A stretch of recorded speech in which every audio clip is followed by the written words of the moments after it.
Flights have been banned from 6 southern African countries after a new variant was discovered which appears to be more transmissible than Delta and which has mutations that suggest it could evade immunity. The variant was officially called B11529, but the WHO have just christened it with the Greek letter Omicron. On Friday morning, Sajid Javid gave this update to Parliament. We are concerned that this new variant may pose substantial risk to public health. The variant has an unusually large number of mutations. It shares many of the features of alpha, beta, and delta variants. Early indications show this variant may be more transmissible than the delta variant, and current vaccines may be less effective against it. It may also impact the effectiveness of one of our major treatments, Ronapreve. Sajid Javid there said the new variant may be more transmissible and may evade immunity. Scientists have, of course, been keen to stress that given how recently Omicron was discovered, lots is still unknown. It was only identified on Tuesday. However, it is clear why the variant is already causing significant concern. On the transmissibility of Omicron, these graphs from John Byrne Murdoch at the Financial Times show how quickly it has been spreading.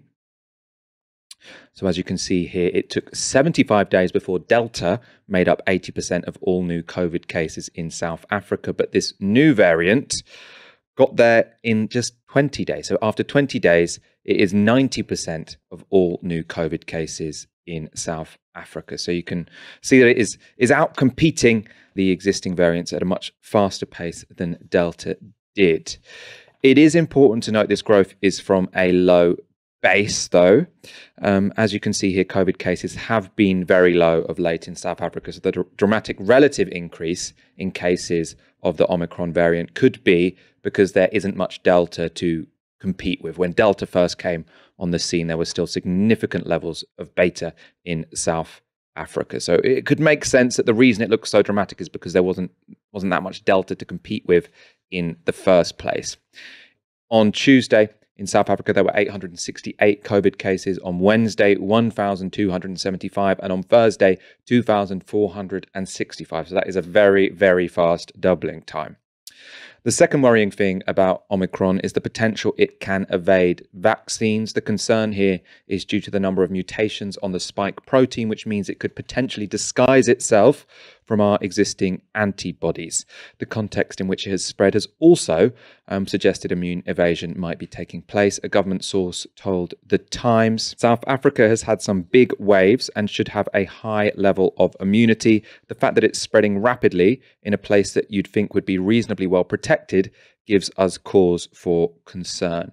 So how worried should we be about the Omicron variant of coronavirus? I spoke earlier to Professor Deenan Pillay.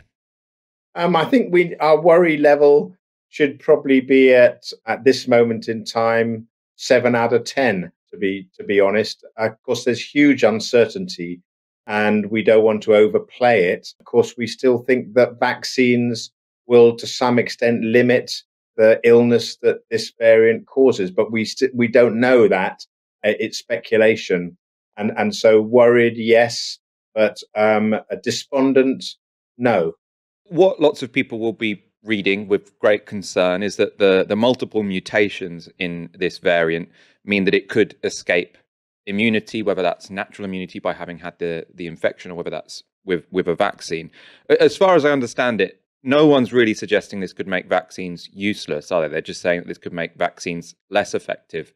That's right, Michael. These collection of mutations do suggest that this virus has the potential to escape or partially escape control by antibodies and immunity generated by vaccines.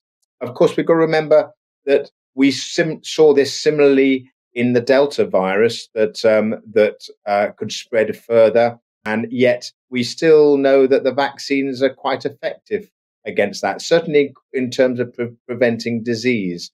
So I'm hopeful that vaccines will still be a key part of control of this particular variant. The worry is that the virus has evolved to become more transmissible than the Delta virus, which itself is very transmissible. As we know, we have high levels of infection still within the UK because of that. And we know that vaccines don't necessarily prevent infection with the Delta virus, but they certainly do prevent, to a large extent, severe disease. So it may be something similar to that, which comes down then to the need for, of course, vaccines, together with all the other measures, which may be being lost at the moment, but we may need to bring them back in terms of mask wearing on public transport, ventilation, supporting people to isolate, all of those constellation of things that can help to keep the transmission down. From sort of the initial charts that I've seen on Twitter, it doesn't just seem like this is more transmissible than Delta, which was already, disastrous for us all. It seems like it could be way, way, way more transmissible than Delta. The speed at which this has become the dominant strain in South Africa seems to be quite remarkable. How much more transmissible do you think this is than Delta, and how soon will we know the answer to that question? The data from South Africa do show a rapid increase in this particular variant. But we've got to remember that it's against the backdrop, firstly, of low levels of transmission at this moment in time. South Africa has pretty good control.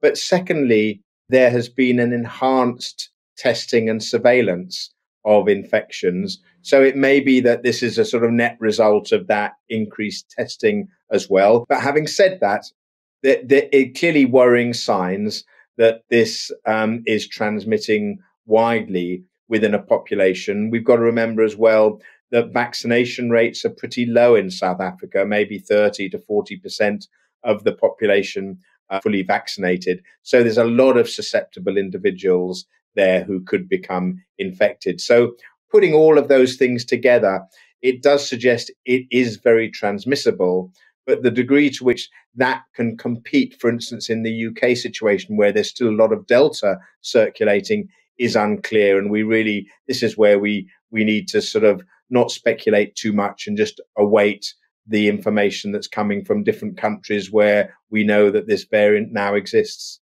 That was Dean and Pillay, member of Independent Sage and Professor of Virology at UCL. Let's move on to talk about the policy responses to Omicron. The UK government were very quick to ban travel from 6 southern African countries. The EU have now followed suit, although they've now banned it from 7. This, on the one hand, seems unfair. We can't be sure this variant emerged in South Africa. They could just be punished for having a good virus identification scheme and then being open about its findings. So it doesn't set a great precedent. If you are open and alert, that means the world could turn on you. Not amazing. At the same time, the last 2 years have shown that travel controls can be effective, especially at slowing down the arrival of new variants. I say slowing down because unless you block off all travel a la Australia, New Zealand or China, it will get there eventually. Delaying it, though, would be useful because that would mean that we'd have a chance for the booster program to reach more people before Omicron arrives. That all means, as I say, I think short-term travel restrictions might be justified, even if on one level they do seem a bit unfair. The standout moral problem for me, though, is that if we are going to cordon off people for the greater good, we should give them a hell of a lot of support in return. They're basically taking one for the team. And when it comes to COVID, that hasn't happened. So these are the current levels of vaccination in the UK and the 6 countries that Britain has just put on its red list. So you can see here, this is people who have been double vaccinated as of November the 24th. And this is according to Our World in Data. In the UK, it's 68%. In South Africa, only 24%. In Botswana, 20%. Zimbabwe, 18%. And Namibia, 11%. The data from Lesotho and Eswatini is a little bit earlier. It's not quite as up to date, but they are 27% and 21% respectively. As I say, I think travel restrictions can be justified in this period of time. But if you're blocking off of people, you say, oh, we're cordoning you off. Oh, and also, by the way, we're going to withhold the vaccines that could make having this incredibly difficult variant much more tolerable. Sorry, we've used those all ourselves. That's essentially what we're saying. Aaron, we only really learned about this variant sort of yesterday, the last couple of days. How worried are you about the Omicron variant? I'm very worried, Michael, but not just about the Omicron variant. I think about just pandemics and pathogens more generally. I'm very worried. and new pathogens. And it's something we've talked about for 18 months. The sort of book that really shaped my thinking on this was Andreas Malm's book on coronavirus and war communism, where he just makes clear the threat of pandemics in the 21st century. And I do think as a society, we're going to have to get used to this kind of elevated threat level with regards to biosecurity. We've had now 3 coronaviruses since the turn of the 21st century. We will obviously have a bunch of variants. We may have a terrible variant of COVID-19. This may be it. It likely won't be. We hope, touch wood. But there will be dangerous variants and there will be further pathogens. Why? Because of deforestation, climate change, the fact that we're encroaching ever further into the natural world. That permits the very fertile ground for what's called zoonotic spillover, where a pathogen goes from one species to another. During the course of the 20th century, of course, we saw a great many instances of this. HIV/AIDS, Ebola, and there'll be many more, and it will likely accelerate. So in a way, it's important that it's a background part of the conversation. People shouldn't just think, we had COVID-19 in 2020, 2021, and it'll be like the flu pandemic in 1919. We don't need to worry about this stuff for another 100 years. In all likelihood, we'll see what East Asia's seen, like I say, since the turn of the 21st century. A big pandemic scare, maybe once every 10 years. And that's now a background noise, a background variable in a globalized society. And again, it makes a mockery of the kind of idea of national sovereignty and borders, because pathogens don't respect borders. It'd be very easy if they did, but they don't. Of course, that doesn't mean you don't take concrete steps like stopping travel or unnecessary travel. It can be highly effective. We talked about that many, many times over the last 18 months, Michael. But I also do agree with you. It's very rare, or what we've seen so far anyway, with Britain, it's very rare that the countries which are subject to the sort of tightest restrictions are necessarily the ones which are maximising the safety of UK nationals. We saw that with regards to the relative ease of travel between the UK and the United States and UK and Italy last year. So it's politics. If you've got high tourism and you've got close geopolitical relations and you've got strong economic ties, I don't think you'll see the government acting as keenly as it has with regards to sort of Botswana and Lesotho and South Africa. Very simple way of dealing with things is closing borders in a smart, calibrated way. And I mean, the priority here clearly should be, let's distribute the vaccines. I mean, the thing we want by the time the next pandemic comes around is the ability not just to develop a vaccine quickly, which, on a historical scale we did do, but then to make sure that gets to the whole world. Because, I mean, people have been saying for months that not only is it callous to not be donating enough vaccines to Africa, or actually more importantly, not releasing the patents so that people can develop their own vaccines. It's pretty notable that South Africa were one of the major countries who were really lobbying hard at the WTO for Pfizer to release the patents for their vaccines. That was denied to them. Now they have an under-vaccinated population and a variant has emerged there. That to me doesn't seem like a coincidence. Obviously, we don't know it's emerged there. We don't know where it was first identified there, but it would make sense that that's where it emerged. It seems at this point that the variants mainly emerge. Transmission between people matters, but it seems that it's more replication within one individual. So one individual who gets seriously ill and is fighting off the virus for a really long time. That seems to be where these variants come from. And that makes sense because there's so much replication in that one person. And I think if we vaccinate everyone, you get less serious illness, which means you get less variants. That's why the longer we take to vaccinate the world, the more of these variants we are going to be generating. Aaron, are you stocking up for a lockdown, or are you also fairly confident that we're not going to have something akin to last winter? And we're obviously not going to have something akin to last winter because the first people being vaccinated, I believe, were early December, late November last year, which is remarkable when you think about how much has been achieved in one calendar year. 29% of the population over 12 has now had 3 doses, which is just phenomenal.